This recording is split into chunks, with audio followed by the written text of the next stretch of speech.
Good afternoon. I come to you today from the Eighth Front, the Jewish diaspora outside of Israel. It just so happens that this September marks the anniversary. It's been 371 years since Jews arrived in the United States, refugees from Brazil arriving in New Amsterdam. And unfortunately, I would say that in those 371 years, this is probably the most precarious moment for the Jewish community in New York. Today I'm going to talk to you a little bit about a program that we've created to help protect the Jewish community in New York and explain the parts and pieces of that.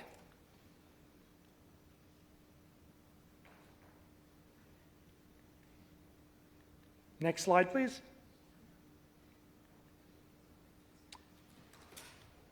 So I left the NYPD in 2012, and if you would have asked me in 2012, does the Jewish community in New York need its own security program, I would have said absolutely not.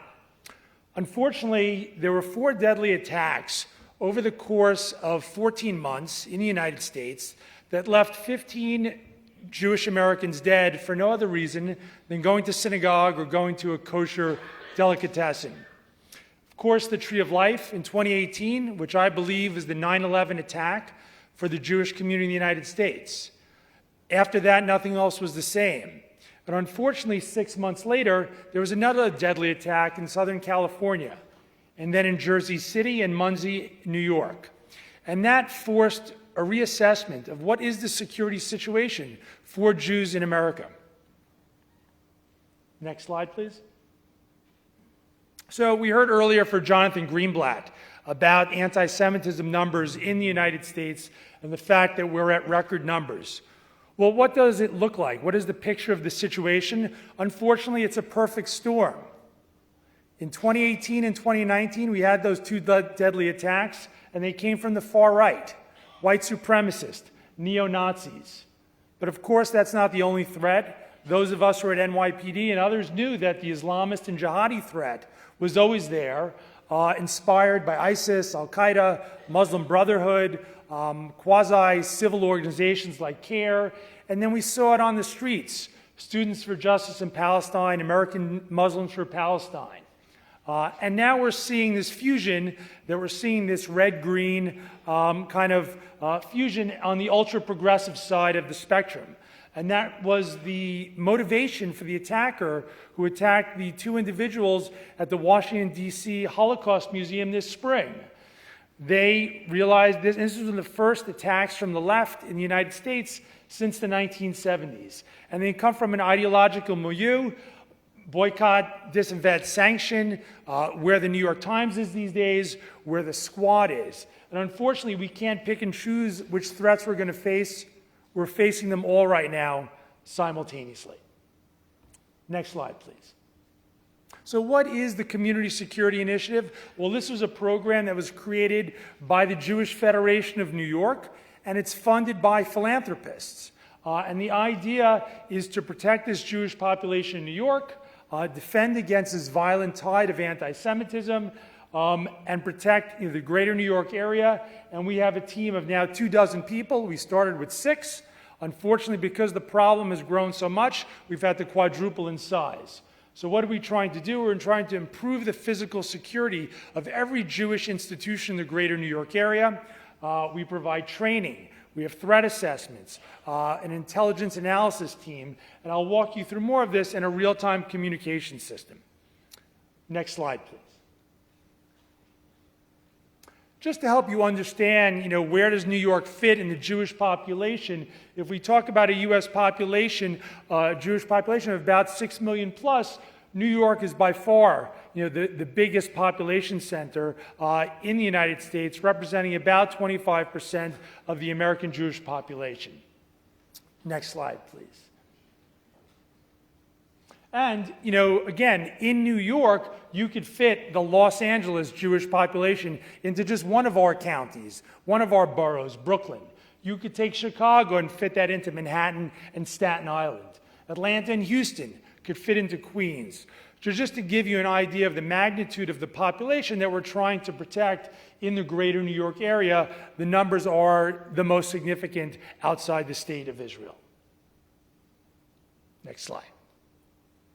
So what is our theory of defense? It's something that probably doesn't look too dissimilar to what is familiar in Israel. Concentric circles, layered defense, right? Like you, we start with intelligence. Let's detect the threat before it shows up on our doorsteps. And I'll talk to you a little bit about how we're doing that. We do that in partnership with the Anti-Defamation League. If we haven't detected it by virtue of intelligence, then we're also going to try and detect it. Maybe we're seeing someone doing hostile reconnaissance. Maybe someone is doing surveillance on one of our Jewish institutions. And we do that in partnership with another organization called the Community Security Service. Many Jewish communities in the diaspora have a cadre of Jewish security volunteers who are trained in surveillance, counter-surveillance, Krav Maga. We have a partnership with that organization that they have, they're a force amplifier for us. And they're there on a Friday, on a Saturday for Shabbat, in front of those synagogues looking to detect some type of suspicious activity. Of course, we also have to harden the target, right? We know in Halle, Germany, on Yom Kippur a few years ago, it was a hardened door that kept an attacker from entering the synagogue.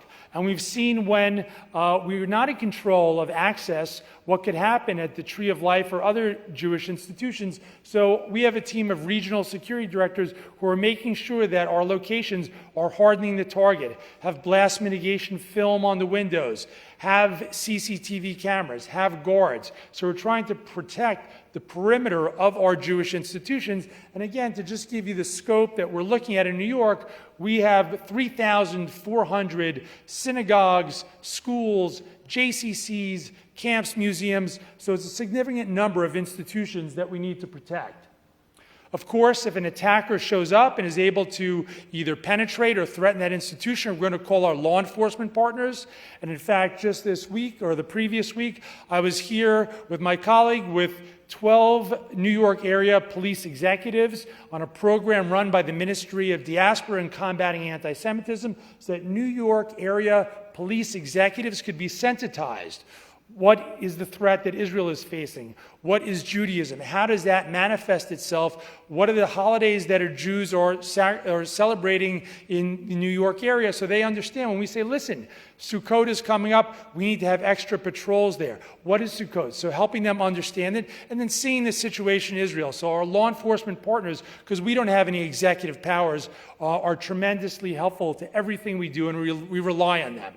And last but not least, of course, we make sure that our institutions have these safe rooms, some place to hide if, God forbid, there's a threat that's now entered into their institution.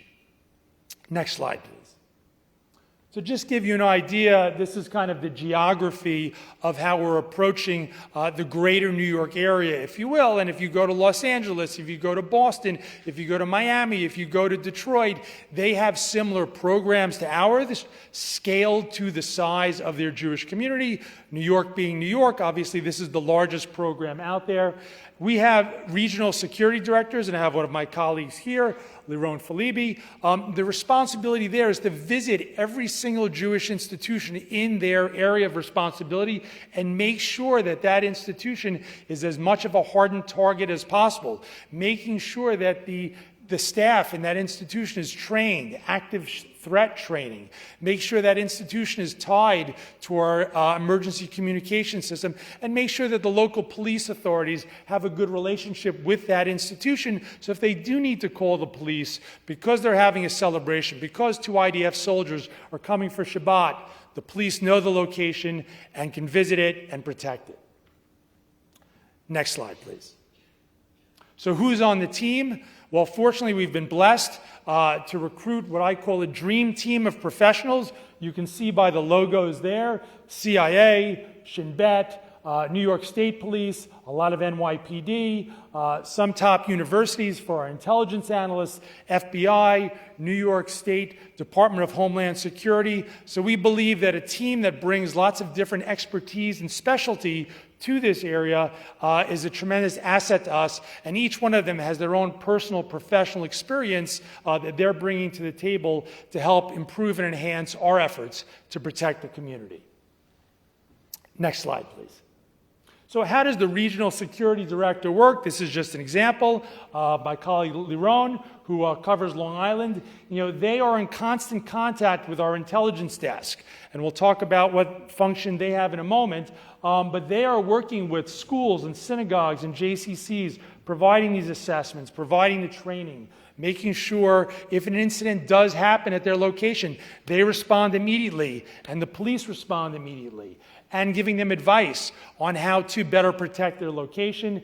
And of course, as I mentioned, the partnership with local law enforcement.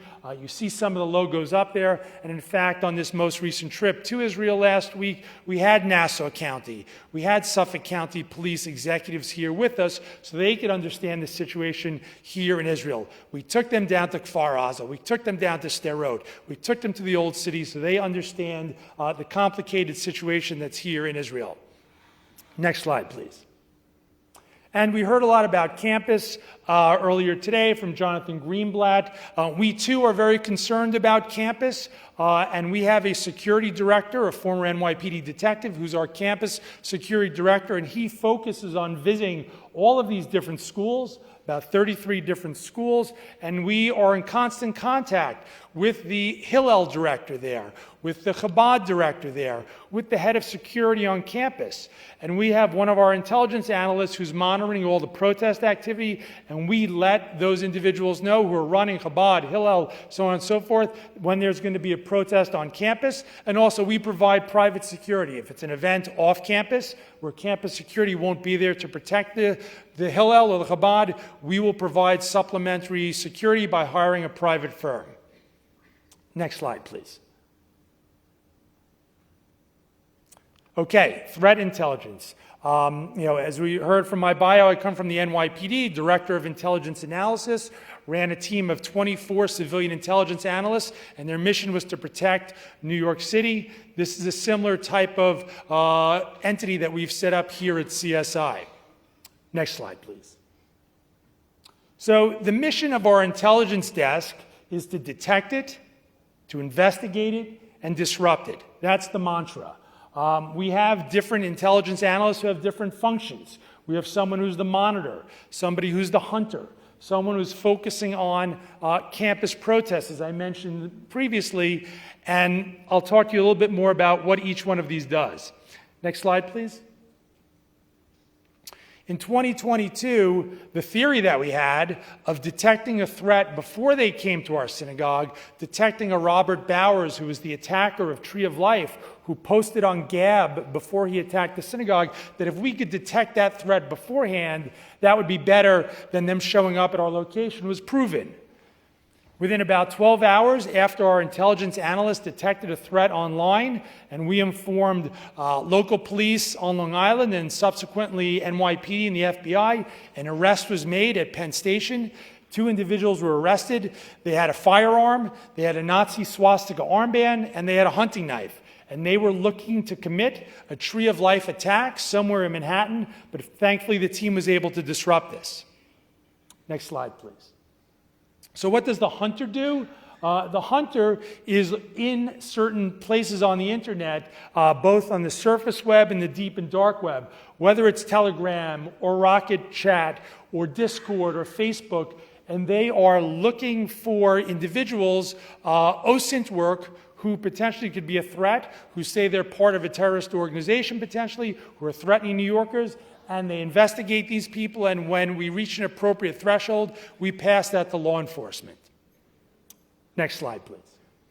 We also have someone who's the monitor. So we're using key web scraping tools to identify threats against the community, and one by one, the analyst is going through a series of alerts to determine, is this just someone who's talking, or is this someone who's going to mobilize to violence? And obviously that is a difficult determination to make. However, when that determination is made, again, something we then elevate to local or federal law enforcement or internationally if need be. Next slide, please. These are some of the tools that we're using. Part of our trip to Israel here is we're meeting with technology companies who have the ability to get into places that we can't get into. And we want to have partnerships with those companies so we can improve all of our collection and we don't have gaps. And these tools are government-grade tools, many of them. Next slide, please. So what did 2024 look like? Well, unfortunately, we had 221 threats to life. That's the threshold on which we would pass that to a law enforcement agency because we believe this person may be imminently mobilizing to violence. Unfortunately, for 2025, already it's happening at a much faster rate. So the threat that you've heard about in so many different ways in diaspora, at least in the United States, still escalating. Next slide, please. This past February, we were fortunately able to detect another threat, an individual from Utah who threatened to come to a synagogue in New York and kill Jews. We detected this on a Friday afternoon at 1 o'clock. One of our analysts, we passed this to the NYPD. They began an investigation, and amazingly, credit to local law enforcement and federal law enforcement, this individual was arrested 5 hours later on his entry into the Lincoln Tunnel. If you know New York geography, he was driving from Utah through Ohio, through Pennsylvania, through New Jersey, but stopped at the entrance of the Lincoln Tunnel. He was driving a Ford 150, which is the type of vehicle one would do a vehicular attack. And we believe his plan was to drive up on the sidewalk at one of our most prominent synagogues, Central Synagogue, and mow people down as they went to Shabbat services on a Friday night at rush hour in New York City. Next slide, please. Just a little bit more on some of the intelligence work. Obviously, the internet is not arranged geographically. So sometimes things get caught in our nets that aren't in New York, even though protecting New York is our main mission. So we will pass it to other cities or states when that's the case. And if you're wondering where did those threats come from, obviously Telegram is a huge piece of that. Twitter, Discord, some of those other platforms that I talked about before. Next slide, please. And as I mentioned, sometimes the threats are not to New York. So this was a threat that one of our analysts detected on January 1st. If you can read the writing up there, he says, "Time to kill kikes." And the next post is, "I have the names and addresses of every kike in my neighborhood," slang for Jewish. We passed this to the FBI, but this was from 4chan. We didn't know geographically where this person was. We passed it to the FBI. 8 days later, this individual was arrested, and this is what he had.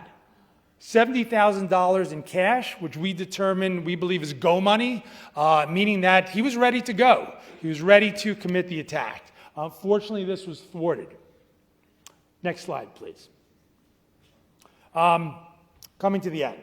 I know time is almost up. Sometimes we find things in our nets that are international. And just the same way we would pass it to Boston or California or Massachusetts, we also find threats and we pass them to other countries. And this happened to be a threat that we found on Rocket Chat, Salafi 860. This is an ISIS operative who was arrested in Sao Paulo by Brazilian authorities, detected by our analytic team. So we're working very closely with other Jewish communities around the world in diaspora communities because they may find something in London online while we're sleeping. We may find something while Australia's sleeping, and we want to be able to pass that to them. Next slide, please. Just another example or so. This is something that we detected in Finland. An individual threatening to attack Jews in Helsinki.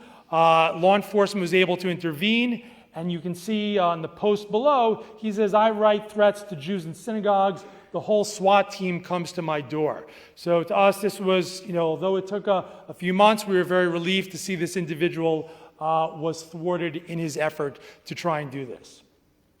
Next slide, please.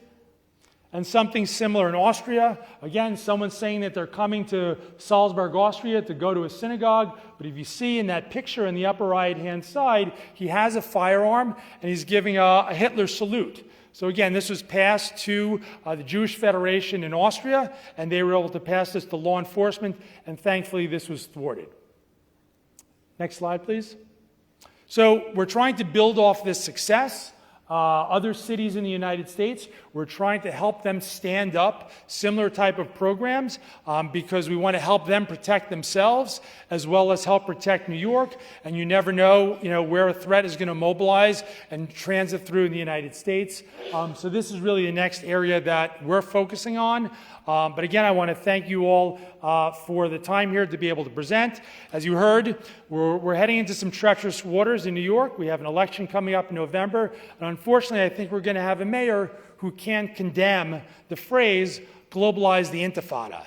So the security situation in New York is likely to deteriorate further. And unfortunately, we're going to have to procure more resources to protect the community in New York. But thank you again.